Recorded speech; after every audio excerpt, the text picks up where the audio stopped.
I'm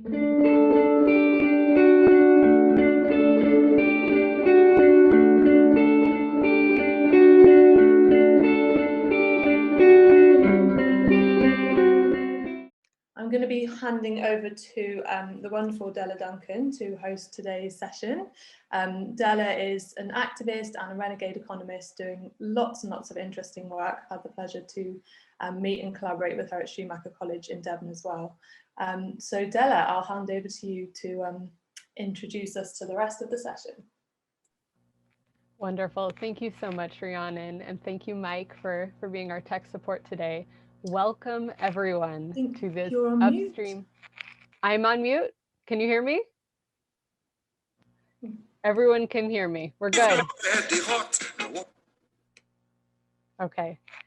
Welcome, everyone, to What is Feminism for the 99%? This live Upstream conversation with my dear friend and esteemed guest, Esther Mwema. Esther, you want to wave? Welcome. So happy that you're here today. I'm calling in from San Francisco, California, and Esther is calling in from Zambia. So we are a very international crowd. It's beautiful to be with you all. And we are here to speak about the theme of feminism for the 99%. That phrase actually comes from a manifesto with the same name written by three organizers of the International Women's Strike. And Mike, if you wouldn't mind sharing in the chat the link to that manifesto in case anyone wants to read more about that, that'd be helpful. So we're in conversation around this theme with Esther, and then we have some time at the end for your questions and comments. So really welcome folks' perspectives and thoughts and questions for us on the matter. So we'll go ahead and dive in. Esther, I would love if you wouldn't mind introducing yourself for all those here and for the listeners. How might you introduce yourself? Well, thank you, Della, for having me. It's a great pleasure to just speak about what feminism is from my perspective, because, well, I was called a feminist before I even knew what that word meant. So it's really good to reflect back on that journey. So as Della introduced me, I am Esther Mwema. I'm calling from Lusaka, Zambia, all the way from Southern Africa. In terms of who I am as a person, I identify as an immigrant. So I was born in the UK. My parents are from DRC, and I grew up in Zambia and lived for some time in Thailand. And so I was in the UK just last year. But I do see myself as an internationalist and also as a feminist. I have two nonprofit organizations, Safety First for Girls, which I'll be talking about. And I work in various capacities in the technology space, mostly focused on internet governance, and also collaborate with big organizations as a youth leader in the Generation Equality Action Coalition on Technology and Innovations for Gender Equality. So I wear a lot of different hats, but I think what I'm most proud of my work is as a writer and as a poet as well. So that would be me. Thank you, Esther. And Esther and I met in the United Kingdom. We were both part of the London School of Economics International Inequalities Institute. And Esther, congratulations on just completing your master's in international inequality. And so you mentioned a few things, Esther. You mentioned technology, you mentioned gender equality, and you mentioned working with youth. And I'm wondering if you can tell us a little bit more about why you work with those three areas and why you support and what you do exactly to support youth, gender equality, and access to technology. Yeah, so my work with Safety First for Girls is really trying to reimagine what the world can be like where girls are safe, and trying to bridge that gap, the safety gap for women and girls. especially those who do not have access to a lot of resources, or those who live in communities that do not prioritize health and well-being. My journey really started when I was 17 years old, and I started a blog called Safety First for Girls, where I was going to talk about what issues I faced in my life as a young girl. The reason that I started this work really dates back to when I was younger, and I remember there was one incident when I was, I think, in 4th grade. It's a bit of, it was a weird incident, and it's something I wasn't able to comprehend at the time. So when I was in 4th grade, there was it was obviously there was a preschool there as well, and one day there was a big commotion. Apparently, a preschool boy had taken a preschool girl and gone behind the building to rape her, which is sort of unimaginable when you think about young kids. So at that time, I was in 4th grade. I didn't understand what kind of dynamics could lead to a situation where a preschool boy could reenact a rape scene on a preschool girl.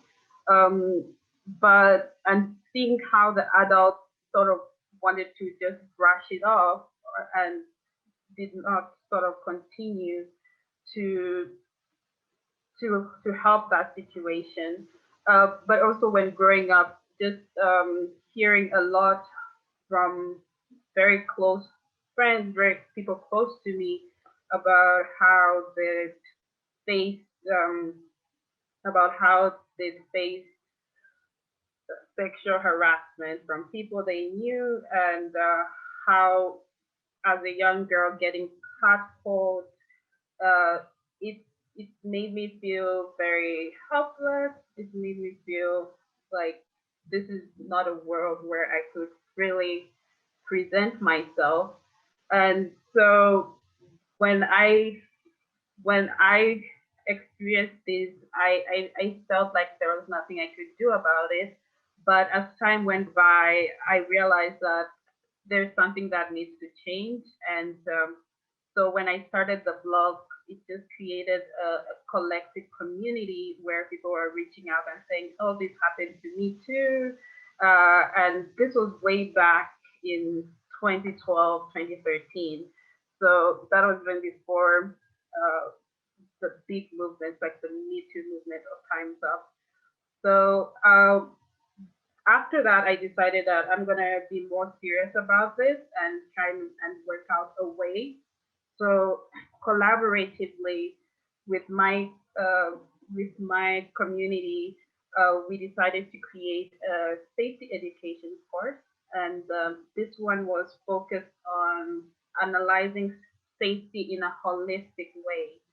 So safety education, I'll define it as having well-being of mind, a peace of mind, a peaceable culture, and good emotional health, along with protection of the body, which includes bodily health and nutrition, relationships, good relationships with ourselves and also with our environment. So once I started that work, it was mostly focused on girls, and I was a girl and working with others, and many women also joined in this. And as part of that, this work has evolved over the years into Safety First for Girls, which is a nonprofit. And now we're working on creating a holistic safety analysis and intervention tool. This way, this came after a long time, because as a nonprofit, as a youth-led nonprofit, you do not get autonomy on where the funding goes, because the funding stream is very top-down. And in a country that is dependent on aid and economically, and where the health system is also dependent on bigger organizations, it becomes really difficult to create, to be able, first of all, to measure what are the safety issues going on, and also to be able to just create a holistic way to address these issues from the root cause. So my work really has involved young people, because I was young when I started it, and technology has been a big part of it, because that was the way we were able to collaborate with young people from all over the globe. We had over 200 volunteers, and we were able to reach girls in over 30 countries. So it's been a really exciting journey. Thank you so much for sharing it with us. Yeah, your journey to founding Safety First for Girls. And it's a really incredible journey. And I do want to recognize that some of these themes might be difficult for folks to hear, maybe even triggering. So I just encourage everyone listening to do whatever you need to take care of yourself in this moment. Thank you for being here. But if you need to turn camera off or take a moment, please do. Thank you. And yeah, I want to ask this question related to the theme of the show. So the theme of the podcast for this, that we're having this conversation on in this summit, is the Upstream podcast. And it's related to a metaphor. And for you, Esther, and for everyone listening, I invite you to go on this journey, this invitation of a way of thinking. So the metaphor is that you imagine you're standing at the bank of a river and you see people float by who are drowning. So you jump in to save them and pull them to shore. But pretty soon you look up and you see more people floating down the river drowning. So you jump in and pull them to shore. Pretty soon it's overwhelming, and some of you need to go upstream to figure out, why is everyone falling in the river in the first place? So it's a metaphor to support us to going upstream to think about the root causes. And I love, Esther, you already brought in the frame of intervening at the root causes. So Esther, you mentioned several challenges of our time. You mentioned the challenge of being a nonprofit and not being able to control funding. You also mentioned being a youth-led nonprofit, which I imagine has even more complexity around autonomy, as you suggested. You mentioned the challenge of being in a country that's dependent on aid, right? So that dynamic, of course. And you also, of course, spoke about the challenge of sexual harassment, violence against girls and women, and yeah, safety in general. So I'm wondering, maybe if you want to pick one or connect them, if you were to go upstream to the root causes of the challenges that you have experienced, that you've witnessed, that you've seen in the communities that you've been a part of, what are those root causes when you go upstream? What comes to mind for you? Yeah, thank you, Della. And I just have to acknowledge that this is indeed a difficult topic, not only to speak about, but also to hear. So thank you for reminding everyone just to take care of yourself and do what you need. And I'll try to try and portray the message as clear as I can without reaching triggering points. So it's for me, I think, even for all the things I mentioned, I would say that the root cause comes down to the issue of human dignity. Who is seen as human? And I know that that's a very broad way of putting it, but when we look at safety issues, when we look at where in the world are women most unsafe, you'd find it would mostly be in regions with where brown girls, so I'll say Black and brown girls, face the most risk in the world. And when something happens to a Black or brown girl, I know that this also applies to many women, but more so to Black and brown women, is that when something happens to us, the ability for society to hear and be concerned about this is much less than if it happens to someone else. And this is a really big societal issue, and it's predominant all over the world. And because I would have to think, where in the world would I go to be safe as a Black woman? Would I be safe here in my country? Would I be safer in the US or in the UK? And it seems that there's no safe place for women. And I think that is rooted in the issue of human dignity at the end of the day. And why human dignity? What do we as people value? Who do we value? A lot is changing these days with global movements, global feminist movements, but there's still a question of why do we have to fight for people to care about our safety, about the issues affecting us, about our emotional health, about our mental health, and about a culture where we can where can we find a culture which respects us as human beings first? Because before we are women, we are human beings. And why human dignity really is, in a capitalist world where the more successful you are, whether you have social capital or cultural capital, who is most able to possess that? And when we look at the history of colonialism, of slavery, when we look at who is able to produce in society, we see that girls and women have been sidelined to do what can be called care work, to do the work that is needed for us to be human. First of all, care work like cooking, cleaning, motherhood, nursing. So when women are relegated to these positions, the men have benefited from this because they don't have to do that.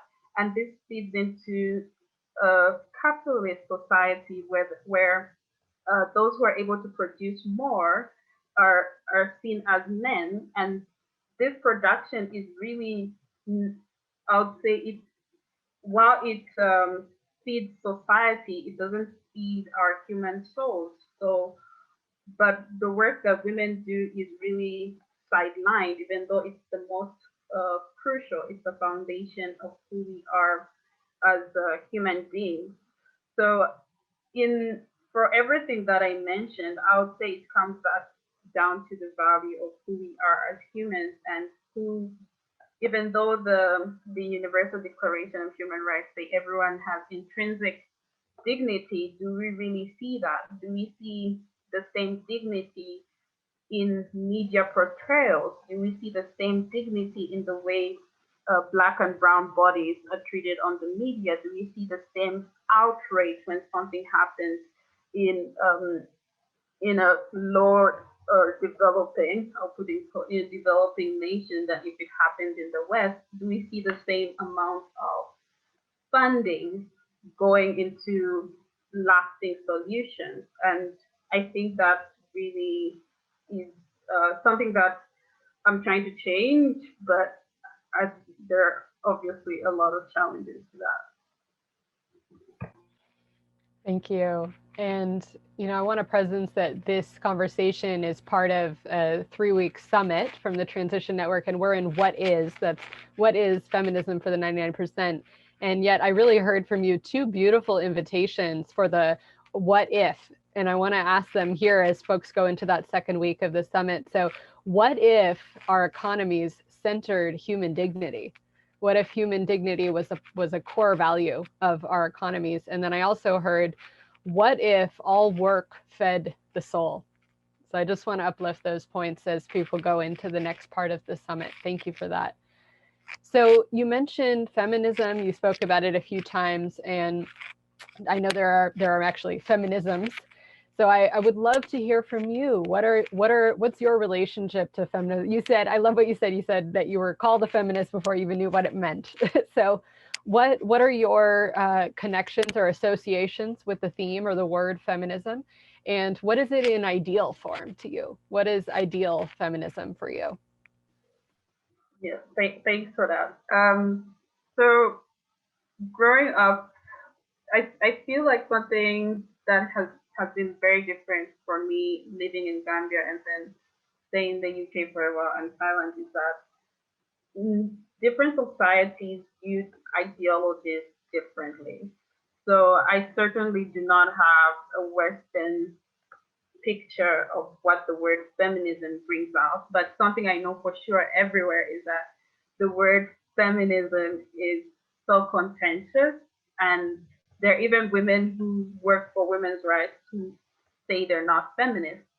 So, like you say, there are so many feminisms, and I learned about the word feminist from many years ago, back I think around 2013, 2014, when I just started with Crystal Girls, when my sister shared my work with one of her male friends, and he said, "Oh, she's a feminist," and I was like, "Oh, what's a feminist?" I had never heard that word before. So for me, when I started my work, it was more about trying to solve an issue that I saw in society that wasn't being addressed at any level. But as the work continued to evolve, I started to realize that it's important to define the work you're doing.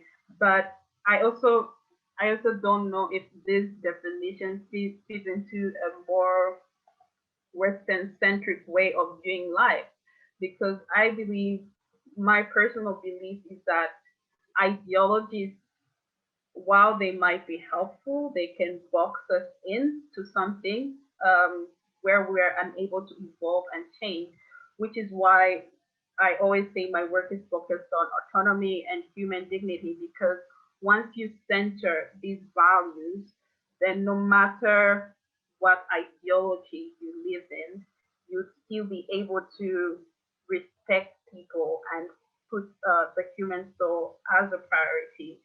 um, I would say I only started learning about feminism in an academic sense or in an ideological sense some 2 years back, but I still identify as a feminist because to deny that would be sort of refusing the concept of equality of both genders. And there is the concept of intersectional feminism, which I really stand for, which centers the most marginalized, the most, I wouldn't say voiceless, but the most silenced in society. And this cuts across race, it cuts across uh, our abilities or our disabilities, it cuts across the gender binaries. So as an intersectional feminist, I I try to uphold these principles, but I do have to say that it is a work in progress. Feminism is evolving, and there are many forms of feminism, and some of them are harmful uh, rather than helpful because of how they prioritize or how they choose to do their work. But it wouldn't be my place to say which feminist is doing the right thing, because at the end of the day, infighting is what has really caused the feminist movement to be uh, not a collective, because we're so many groups doing so many things in so many different ways, but with a similar objective, while the capitalists sort of agree on what capitalism is. And so it makes it really difficult to build collaboration, to build trust. And I think the issue of trust is a very big issue when it comes to feminist movements, because if we do not trust each other, we will not be able to work together to a place where we'll be able to all realize a world where women are treated as equals, and where girls do not have to sort of hide or abandon their childhood because of the society we live in. So that would be my very complicated answer, but yes, I'm a feminist.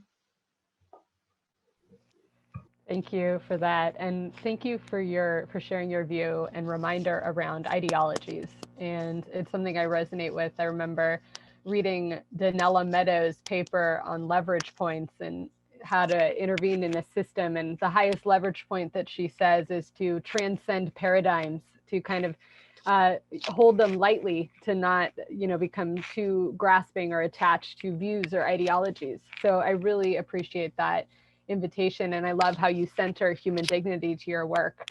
And I also heard you describe, an ideal feminism, perhaps we might say a feminism for the 99%, with this sense of intersectionality, of centering the marginalized, right? I think, and also recognizing other systems of oppression, that kind of systemic view. So yeah, thank you for that. Anything else you might add on, what a feminism for the 99% might look and feel like? Yeah, I think based on what I said, we still live in the real world. So while we are yet in this system, we need to think about what feminism for the 99% could be like, where economies are tied to productivity. So if we're going to say that we want everyone to be free and equal, then shift we need to shift what powers our human society. And right now that is money. If this was a fiction, it would be like, oh, this society is ruled by money. If you don't have money, well, you fall off. So who has the money, and how can we? I feel like moving money, distributing money, or making sure everyone has access to money, sort of, it can be a solution, but I feel like that doesn't address the root cause, because at the end of the day, we'll say, okay, everyone has access to money, but money is not what makes us human. The economy, we are not the economy, we're human. And so we need to shift the social norms that center and value money to shifting it to a society that values who we are as people and our diversity, our differences. Because if we change the economic dynamic and say, okay, let's make sure everyone has money, it will still come back to, are you worthy of it? You don't work as hard as I do, so why should you have what I have? Or it will still serve organizations in the end, because the organizations with the most money will rule the world, because that's what is happening. Politicians with the most money are ruling the world, and even women with more money have better lives than other women. So I think we need to just start thinking about who are we as people, and where do we want to go? What do we want our future to look like? When growing up, I used to think that the world was set in stone. But slowly as I grew up, I was like, actually, someone made this shit up. I don't know if I should say that. Someone made this up.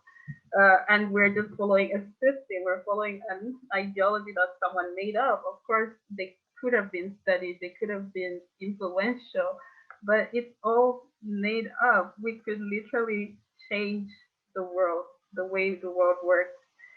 And if we are supposed to start thinking of new ways to work, let's just let's just think about where we are at and how we came to be here, and how we can totally transform that. And I don't think it's impossible. I think it's quite possible, given how, if we see how technology has changed the world. um, we literally have the same building blocks, but we could build something different. So for me, feminism for the 99% is just transforming society, because if we're just redistributing or building upon what's already broken. Well, we could have women at the top maybe in 50 years and men will be at the bottom and they'll be fighting for their rights. But that would be hilarious. But yeah, just those three thoughts. Thank you. Yeah, and thank you for introducing the theme of money, which I know is a theme throughout the summit. And I'm sure that folks will be reimagining it in What If and What's Next weeks as well. And I want to share one of the quotes that I heard recently about money is, money is commodified grief. Money is commodified grief. It's an interesting view around money. I also really want to uplift what you said around feminism for the 99% is not simply replacing female faces for male faces. Or sorry, male faces for female faces. Susan Faludi has a great quote. She says, "We cannot simply replace men's faces with women's faces on top of a system of unchanged social, economic, and political power." So yeah, I hear that. There's much systemic change that's needed. So Esther, I want to ask about the pandemic. I don't know if folks know how Zambia has been experiencing COVID-19. I certainly don't know as much. So I'd love to hear how you've been impacted, how your work, how the lives of women and girls where you are has been impacted. If you could share a little bit about that. Thanks, Della. And I really like the point you brought up about commodified grief. And I think I have to think about it in terms of money, so I'll read further on that. But really, COVID-19 has been a period of, it should be a period of grief, but we are sort of just trudging on to tomorrow as if tomorrow is promised. One would think that with so many people dying, we would stop and take a moment to say, this isn't working. People have lost so much, not only their lives, people have lost their jobs, people have lost their support systems, people are trapped in homes with their abusers, or they're trapped in depression and loneliness and can't talk about it because social media is about you being brave and happy and overcoming. So we are in a period of grief. I think we should all recognize that. What's been happening in Zambia? Well, I was in the UK when COVID-19 started, and I ran back home because I was like, this is too crazy. Once lockdown lifted, I was like, I'm out of here. I went back home once the airport opened, and it's been very different because schools were closed. People were dying, but not at the same rate as in the West. We don't have a vaccine yet or any news about that. So there's word about corruption, about the funds being stolen. So it does come back down to money. And during the lockdown, there was an increase in teenage pregnancies. And you'd ask, well, people are staying at home, how are the teenagers getting pregnant? So a rise in, molestation, a rise in abuse, not only sexual abuse, there's also child labor, because who is the one who has to cook? Who is the one who has to clean? Who is the one who has to take care of our daily life? So it has been a challenging time for me personally, because it happened while I was still studying. It happened while I was going through a family transition, and coming back, there were a lot of electricity issues. So power cuts, like you could have half a day without electricity. Internet is an issue as well. It's super expensive, and the cheaper version is almost non-existent. So this made it really difficult for me to even do my work. And back to what I mentioned about funding, as a nonprofit, what I can do is based on the funding that I have. And many times, many women who are leading feminist movements are doing it. We're doing it from our own time, our own resources. So when the pandemic hits us in our personal capacity, it interferes with our ability to be there for our community. So, because being there for your community in a time of grief, when you're also grieving, and when you don't have the support, the resources, it it is very taxing. And this is what I saw with my organization. I've got work pending that goes a year back because I almost can't do the work, not only because of resources, but also because when you're doing the work at this time, there's so much pain. And coming in an individual capacity, even though it's with an organization, to engage with this pain in an already painful period, it does task the person you are, and it brings moments of feeling, can I even help at this point? Am I helping? Because just giving comfort sometimes it doesn't feel like it's enough. And when there are no systems to for community well-being, if you're not, let me just put it like this, in Zambia, if you're not extremely sick, you have to take care of yourself. So if you have a mental health issue, if you can manage and go day to day with that, if you don't have the money to get a therapist, well, you have to deal with it yourself. And from the work that I've been doing, many people have been carrying a lot of weight from their past and just dealing with it. But during this pandemic, it's like you can't carry that weight without feeling the consequences, because it's already a taxing time. So if people already had issues they were dealing with and the pandemic hit, it just amplifies everything. And coming as a youth-led organization, it's been really difficult to just master even the courage to say I've got a solution, because when you see what the government is doing, when you see the arguments online, it's just very, very discouraging. So the challenges have been on an economic level as well as on a personal level. But hopefully I see that people are still committed to changing and supporting each other. And that's been a beautiful thing that I've also witnessed from this.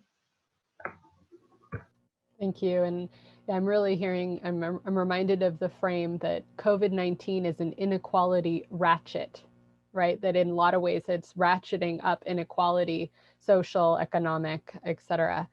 So I just have one last question and then we'll open it up to the audience. So if folks want to start thinking around what you might ask or what you might share as a way of the discussion, I just want to introduce for this last part that there's a beautiful paper that was written by Kahara Jabula Karulis, a Filipino woman living in Hawaii, working for the Hawaiian Commission on the Status of Women.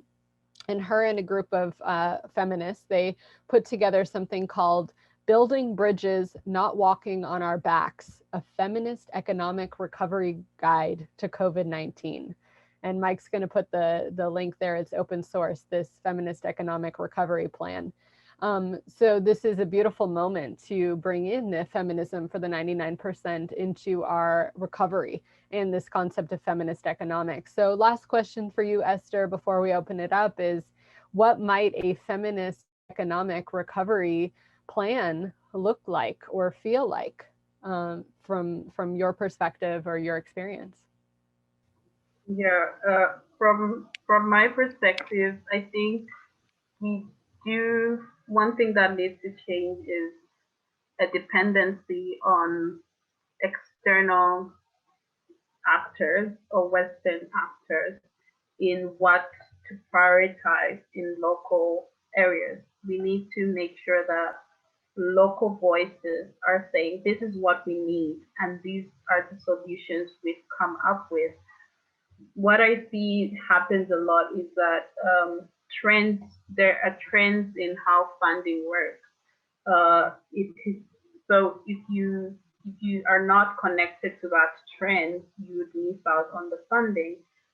But that is very a paternalistic way, and I think it's also very harmful because, for example, you'll see that there's funding for, let's say, sex rights, but there is no funding to support the emotional aspect of the person. So if you're teaching someone, this is just an example, if you're teaching someone that they have the right to be free, they should not be restricted by societal norms, but are not providing resources for their mental and emotional health, then it's very short-sighted, because as humans, we are not, we have many layers to us. And this is what my work tries to focus on, both internal safety, which is the mind, the culture, and the emotions, and external safety, which is the body, other people, and the environment. So if we're going to start helping, we have to know what the local needs are. We have to prioritize the needs of those who are most silent. And a feminist economic recovery plan on a wider scope on a governmental level would be to prioritize health and well-being. I really like Kate Rose Dornas, and I do think that's a concept that we can feasibly adopt at this time. How do we measure success and health? How do we measure when a society is doing well? I think we need to move away from the GDP method and start measuring something else, not money, because if we're measuring money, then that's what we will prioritize. Another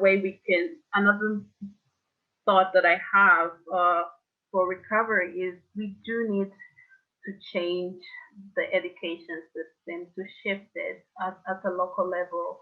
I remember in school we would learn biology, English, everything, but there wasn't anything that was centered on who we are as people, our exploration, our thoughts, our emotions. And I think that's a great deficit in our society when we are raising children to solve equations, but they're not able to understand why they feel a certain way.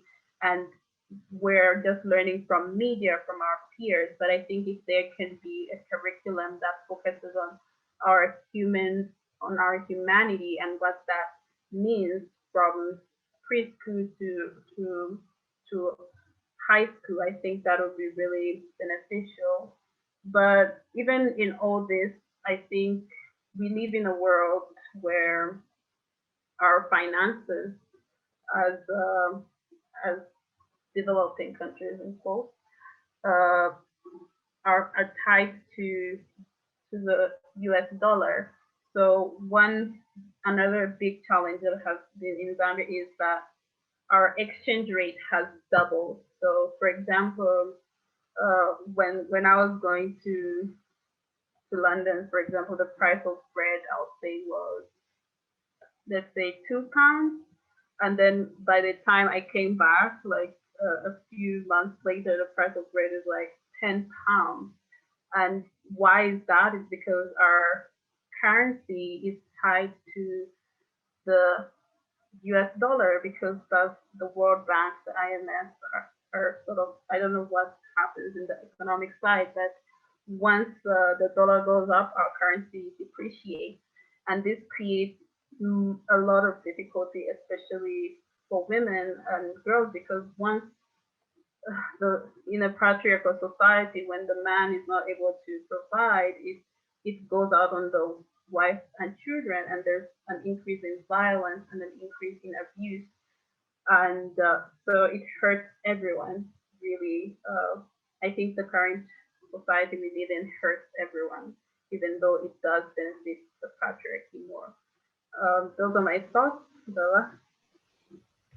Thank you so much, giving us a lot to think about for sure. So yeah, I'm curious now what folks who are listening think or feel. I want to really thank Rob Hopkins. He posted in the chat a interview with Kahara Jabula Karulis about the Feminist Economic Recovery Plan. Thank you for that. But yeah, is there anyone else who has any thoughts or reflections or questions as you're listening? Please feel free to put the questions in the chat or to raise your hand on your screen. Either way works. I'll try and keep an eye on people. Liz Nelson, I'm wondering, we have a tax justice expert with us. I'm wondering what your thoughts are as you listen, and particularly around money as we share around that theme. Thanks, Della. Just a really wonderful kind of conversation. And Esther, you know, I've heard you talk before, but again, it's just been really interesting to hear your kind of reflections. And yes, I'm kind of interested in money and who's got it and who hasn't got it. And I was, both of you were talking about the kind of weaponizing of money, which disproportionately, I think, affects women, and the really the horror of I think, you know, some of the inequalities and a lot of the sense of inequality that people have feels like it's not only that they're made to feel like, well, if you haven't got money and if you haven't got a job, then it's your fault. They actually, it's a kind of dehumanizing narrative that just, no wonder people feel anger and pain and inability to move away from that. And I think women, it feels for women and girls, it's much more significant. And I mean, I think in terms of tax, I've got a very strong sense that tax is we have a duty to make resources available, but it's not just about making more money and increasing growth and GDP. It's about the huge inequality of wealth and income and how's that's distributed, and that's a real concern and really something that governments and obscenely wealthy corporations and individuals we need to address as a global community. But I think, you know, so much of our work around these issues has to, I believe, has to happen locally and at grassroots level. I don't know if I'm allowed to ask a question as well of Esther and anyone else really. I'm just kind of in a sort of pathway towards, I mean, Esther, you gave a very kind of hopeful message in that we can do something about it, and whether in a pathway towards a feminist kind of reality, I mean, who who can change that? Is it just us? Or I mean, what are the different actors and people? How does that happen, that change? Huge question, sorry. Yeah, thanks, Liz. I think that's an excellent question, and good to see you here too. So who can make the change happen? I think we live in a society where we idolize philanthropy. Of course, philanthropy is paid for my studies, so I don't know if I can speak but when we idolize rich people, when we have lists about who's the most successful, who's the most influential, the entire society is geared towards that ideal. And it's really the difficult path of changing social norms, because if someone admires, say, Zuckerberg or those other rich guys, then they want to be like them. That means they admire the systems that made them. And when people admire a system and its effects, even if they're poor, it will be difficult to change that system because nobody has seen anything new, nobody has seen anything work for them, and we all believe that that's the way forward. And when it comes to taxing, if people are not upset about how they're taxed more than the rich, then it's really difficult to campaign for that because there is power in the collective of society, in the majority. So if the majority do not feel that something needs to change, it won't. It's the same with feminism. The reason we have change is because there is a mass that is really eager to see a different world, and it has happened. So it has been happening slowly over the years. So if we have to change from a society that doesn't value money or what money buys, which is security, wealth, and many things, including travel, then we do need to show the benefits of a different society. But like, I think maybe I don't know if this is connected to grief, but if we're living in a society where people are unwell emotionally and mentally, it is really difficult to tell them that your thought process is not leading to the best version of you. So we do need to also focus on healing and also breathing. Yeah. Thank you, Liz. Thank you, Esther. And Rhiannon, I'm curious what your thoughts are as you're listening. I know we've had similar conversations in the past, and I really want to share a fun fact about Rhiannon. Rhiannon pursued her own self-study master's and called it a mistress, which I absolutely love, and did it collaboratively with a group of other women. So I'd love to hear what you have to say and your thoughts on this, Rhiannon. Thank you for hosting us. Thanks, Della, and thanks so much, Esther. I was just like typing so many little nuggets of wisdom as you were speaking, so thank you so much for sharing your story. I have two questions really, both focus around solidarity. So one links to kind of intersectional and international feminist and feminism, and I guess my question is like, practically, like, what does solidarity look like for you, like healthy solidarity between feminists in different parts of the world? I'd be really interested to hear your thoughts on that. And then my second question was around, like you, I actually for a number of years ran a youth-led organization, and I was a young person running it, and I was supporting other young people setting up cooperatives, but we were all young and new and starting out. And what really resonated with me as you were speaking was this thing of, you have to have capacity to support these people going through these difficult things. And there came a point where I really didn't have that capacity, and that was really challenging. And it made me think a lot about, when we're doing youth-led projects, about the lack that I feel in my life, and that I also didn't build into my organization, of elders and intergenerational solidarity, and that like support of a wider community, you know, wisdom, knowledge. I was thinking a lot about support as you were talking, particularly in the pandemic times. So I'd just be interested to hear your reflections on that, when we want something to be youth-led, but I think there's also that knowledge and support from elders and a wider community that I know I really missed, and maybe that's come out in your work as well. Thanks for those two questions on solidarity and what does support look like for those on the front line.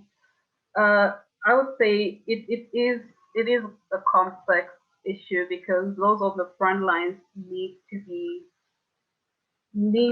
the voices for the issues they're facing, but at the same time it's taxing for us, whether we're youth or feminists.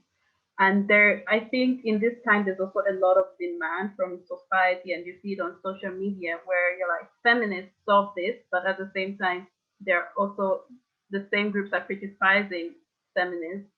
And I'm saying this in the broad term of feminism.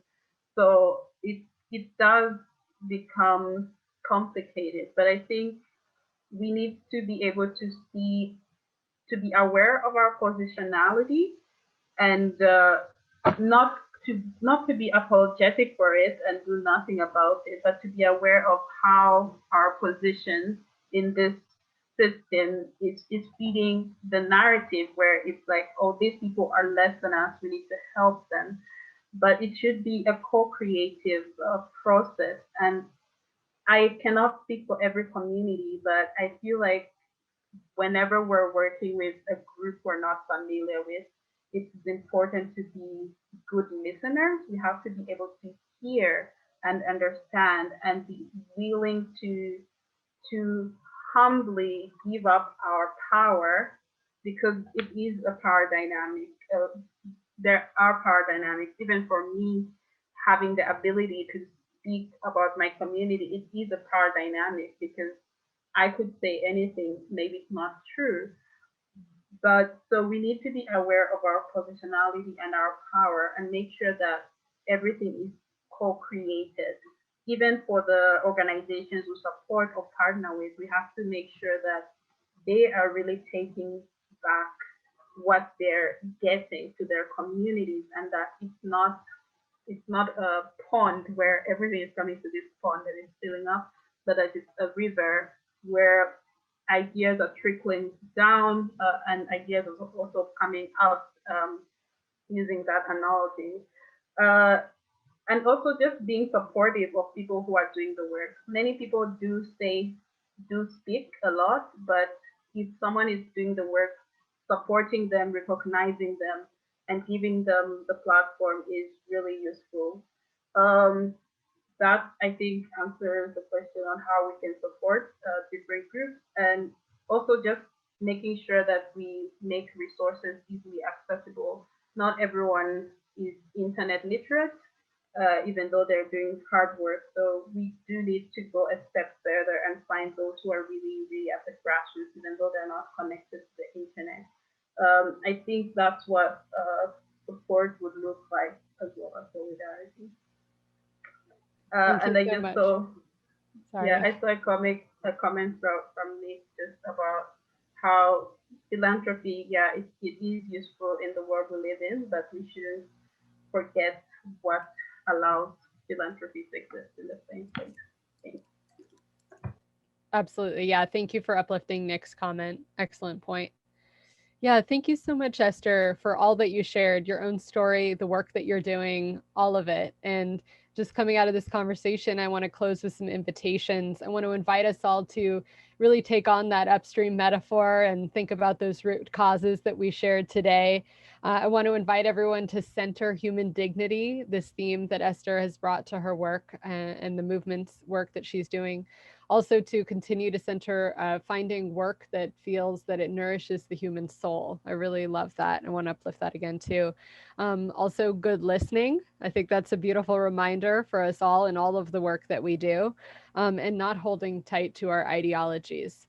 So I really encourage everyone to continue to think on this theme on what is feminism for the 99%? How might this time be in a time for it? How might we bring that into our what if and what next conversations?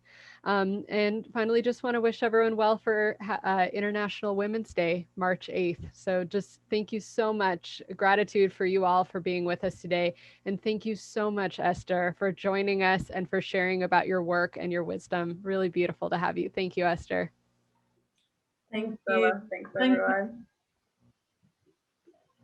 Round of applause. If people want to take their mics off mute, we can do a little round of applause to show appreciation there, please. Yes, Esther, thank you. Thanks, Esther. Thanks, Della. Thank you.